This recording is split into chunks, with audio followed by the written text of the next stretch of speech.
Hi, welcome to Professor Kev Show. As you can see, I have my friend Shruthika with us, and she's from PediaCare Bridge. Good afternoon, my friend. Welcome to the show. Thank you so much for having me. Hello, everyone. My name is Shruthika Pallapothu, and I'm a current senior at Troy High School from Michigan. And I'm also the founder of PediaCare Bridge.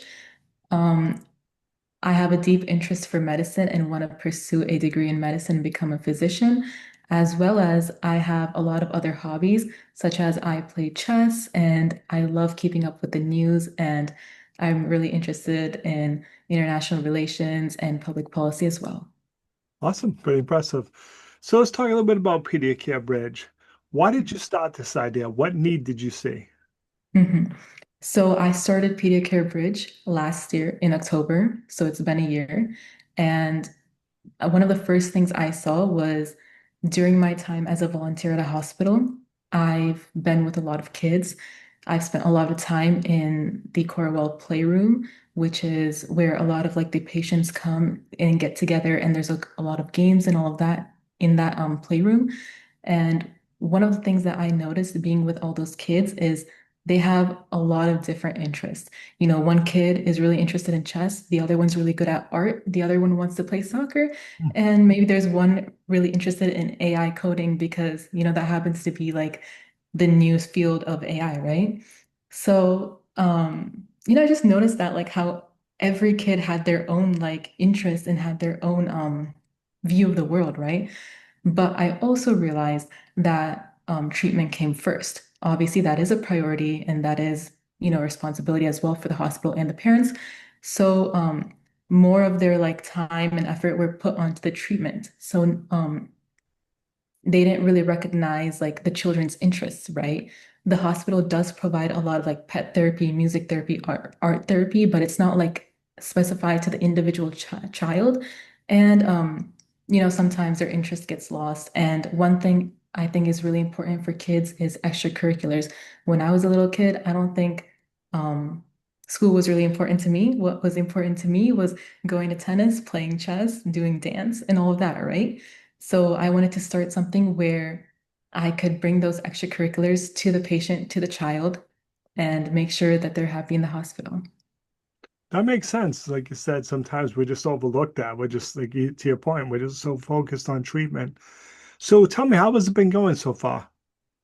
It's going pretty good. The response that we've received from many hospitals is also really good.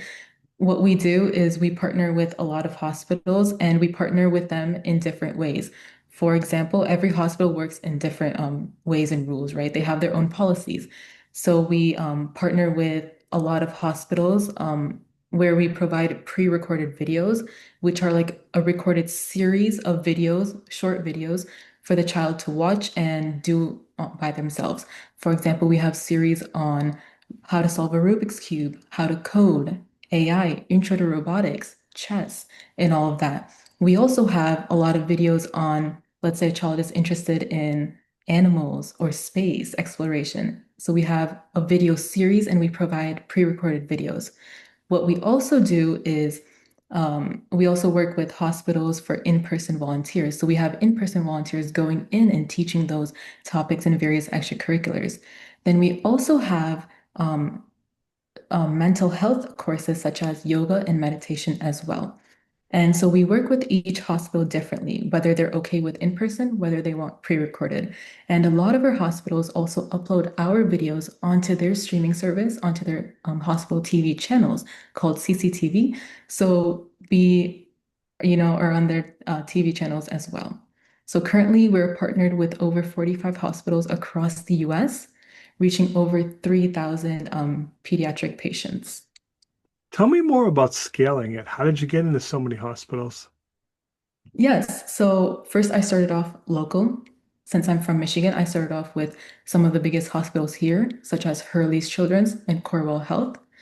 How they received it very well because they told me a lot of high schoolers start organizations, which are mostly like organizations that do like toy drives and like fundraisers and all that. But apparently, we were one of the first ones to identify those extracurricular needs. So that's how it started, and that's how we were able to scale. We were able to scale because of the unique idea. Not only that, but we're also partnered with We started expanding a few months ago, and we have expanded to autistic play centers, behavioral labs as well. Amazing. Crystal ball time, my friend. What's the future hold for the idea? The future goal would be to expand more as well, but another thing that we're currently working on and trying to get set up is siblings. So a lot of these patients, especially if they're long-term cancer patients, right, undergoing long-term chemotherapy or other treatments. So they spend a lot of time in the hospital, right? So does their family. So not only are they affected, but also the siblings, because a lot of these like families live in Ronald McDonald houses. That's also an organization that provides housing for patients and families near to like big hospitals such as St. Jude's or something.